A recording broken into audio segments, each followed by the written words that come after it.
আমাদের পার্শ্ববর্তী উপজেলায় যে এত সুন্দর একটা জায়গা আছে, যদি না যেতাম তাহলে আসলে বুঝতাম না। জায়গাটা হলো গৌরনদী থানার হোসনাবাদ এলাকায়। এখন বাজে দুপুর 4টা, খাওয়া দাওয়া করে রেডি হয়ে নিলাম, কারণ কিছুদিন ধরে আমার মনটা খুবই খারাপ লাগতেছিল। বিভিন্ন ধরনের টেনশনে মাথাটাও একটু ব্যথা করছিল, তাই ভাবলাম একটু রিল্যাক্স হয়ে নেই। 2-3টা ফ্রেন্ডকে ফোন দিলাম, কোনোভাবে ম্যানেজ করলাম, বললাম চল কোথাও থেকে ঘুরে আসি। যেহেতু আমার বাসা বরিশালে, আর বরিশালে কিন্তু প্রচুর পরিমাণে নদ নদী খাল বিল আছে। আমাদের এলাকার চারপাশেও প্রচুর পরিমাণে খাল বিল আছে, বাট একটু রিল্যাক্স হওয়া যায় বা ঠান্ডা হাওয়া বাতাস আসে এরকম জায়গা খুব কমই আছে। তারপর আমরা একটু বের হয়ে আশেপাশে জিজ্ঞেস করে একটু গুগল ম্যাপটা ঘেটে একটা লোকেশন বের করছি। এটা হচ্ছে উজিরপুর থানার পার্শ্ববর্তী থানা গৌরনদী, এবং গৌরনদী থেকে একটু ভিতরে হোসনাবাদ এলাকা, যেটা মূলত পানি উন্নয়ন বোর্ডে একটা সুন্দর পার বেঁধে দিয়েছে, যেটা এখন একটা টুরিস্ট স্পট হিসাবে পরিচিত পেয়েছে। আমরা এখানে আসছি বিকাল 4টার দিকে, সো একদমই ফাঁকা ছিল, কারণ এখনো লোকজন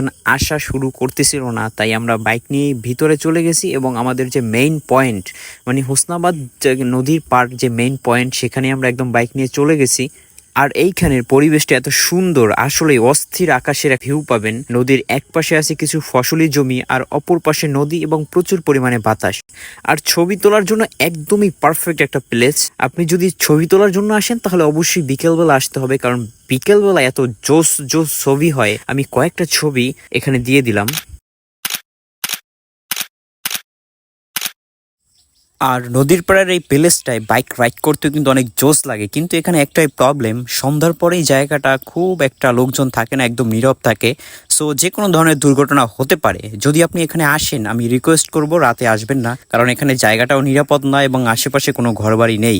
আরেকটা প্রবলেম হচ্ছে এখানে কোনো ধরনের খাবারের দোকান বা হোটেল নেই। যদি কিছু খেতে ইচ্ছা করে বা খেতে চান তাহলে অবশ্যই বাজার থেকে নিয়ে আসতে হবে, আর এখান থেকে বাজারও কিন্তু মোটামুটি অনেক দূর আছে। আর হঠাৎ করে দেখলাম এক চাচা এখানে বাদাম বিক্রি করতেছে। যাই হোক, কিছু না পাওয়া যায়, অন্তত বাদাম তো পাওয়া গেছে। পানির স্রোতের যে শব্দ আর নদীর পাড়ের বাতাস, এই শব্দ শুনতে কিন্তু অনেক জোস লাগে। আপনি নদীর পাড়ে বসবেন, নদীর পাড়ের বাতাস আর ঢেউ দুইটা মিলে এক অন্যরকম অনুভূতি, একটা অন্যরকম ফিলিং।